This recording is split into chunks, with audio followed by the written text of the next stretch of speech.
we get to open up with some Division I teams in an NAIA school. Start off with Weber State up in Ogden.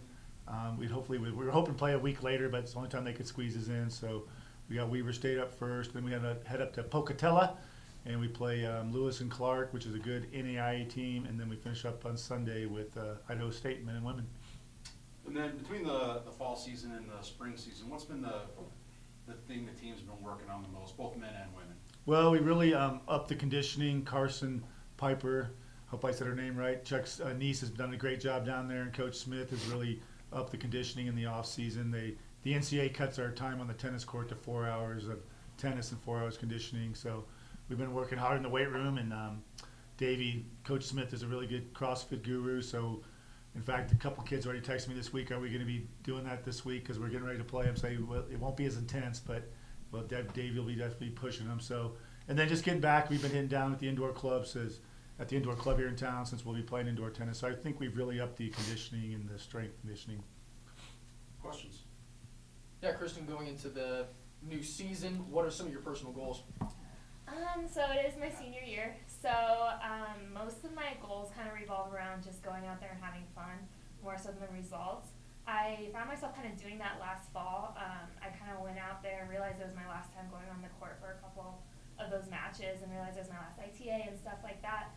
And I just had that mentality that I want to go out there and play for fun and try to remember the matches that I'm going into. And I found a lot of success with that.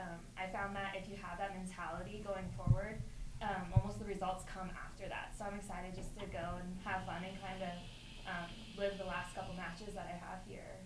How crazy is it to think that you only have a few more matches left? It's crazy because you identify as a tennis player almost. Right. So going forward, you think, oh my gosh, okay, so I'm just Kristen Kirby. What's my next title if I'm not a tennis player?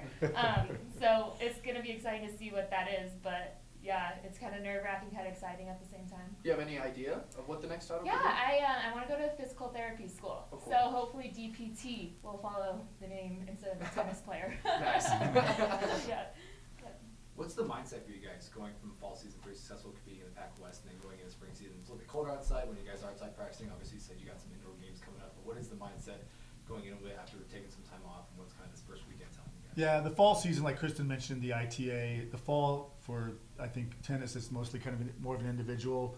We do play some dual matches like we do in the spring, but it's a chance for us to get to know the incoming freshmen. We did add a men's player that just came here from South Africa, Yonder Van Wink. So, but it's a chance in the fall to then get the freshmen and the new players get used to me and Coach Smith, and we get to see how they play. And then now it's pretty much go time. This weekend coming up, since we're playing Division I schools, to me it's going to be tough for us to win, but we'll go out there and compete real hard. I know Kristen last year had some Division I wins, and Alain was close. But it's a great tune-up for us this weekend, and I think in 2 or 3 weeks we go down to St. George for some really big regional matches. The D1 teams kind of get us indoors and get us going, and we have to kind of go work with their schedule. But it's a good lead up for the Pac West that we are getting ready to go into in 21 for spring of 21. So, but the fall just kind of get used to the way we do things, the practice, the mentality, and so I think the kids are ready to go now. Alain, how does playing against Division I opponents benefit your game? I think it's very beneficial actually. It helps me raise the baseline kinda. So first couple matches helped me bring my level up a lot, especially playing obviously pretty good players since the first day. So I think that just raises the bar right away, which is really nice. Hopefully they can play with some freedom since they really have nothing to lose. I mean, we are the underdogs. I don't know if you guys are big tennis fans, but Federer almost got beat last night. Yeah. But the guy couldn't quite put him away. So, sometimes when you're the heavy favorite and things don't go your way, if we can just hang close with these Division I teams, if we get down 4-0, 5-0 in the first set, it could be a tough day for us. But if we can stay around, make it 3-3, 4-4, then things could go our way. Is it one of the best tennis players right now, 15 years old in the world? Oh, the Coco Graf? Yeah, Coco. Well, she is on some days, but then she lost to the number 16 seed the other night, right? So. And the 16 seed's only 21. Yeah. So it's young population. So that is a good question. Kristen, being your last season, I know you don't want to identify as a senior and stuff, but besides that, what is different for you this season going into the last semester? I'm coming off of a really good fall season. I felt my strongest fall seasons, or even maybe seasons I've ever had. That came with a lot of, last season I had a lot of other obligations besides tennis, and so I kind of went into that season saying, okay, I'm doing all of this other stuff, so maybe my tennis game's going to feel a little bit, and so I went in with not very much confidence, and that let me play with more freedom and more confidence, oddly enough.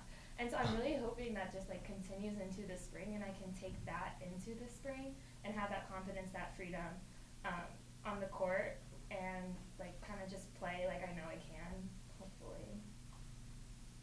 Already having beaten D1 opponents on your resume, what goes through your mind right after a match when you do end up beating a Weber State or another Division I? I definitely play up to my opponents. I think it was exactly what Dan was saying. Like, you have nothing to lose when you go play D1 opponents, so it absolutely takes stress off the situation. And so, like, in that ITA, I was like, oh, I'm playing against really good people. Let's just go out and hit it as hard as I can, see if I can match up with them. And then you do. And if you allow yourself to rise up to the occasion, you will. Anything else? Well, we get the question of the Oh, question of the week. Question of the week. Question of the week. What's the worst movie you've ever seen?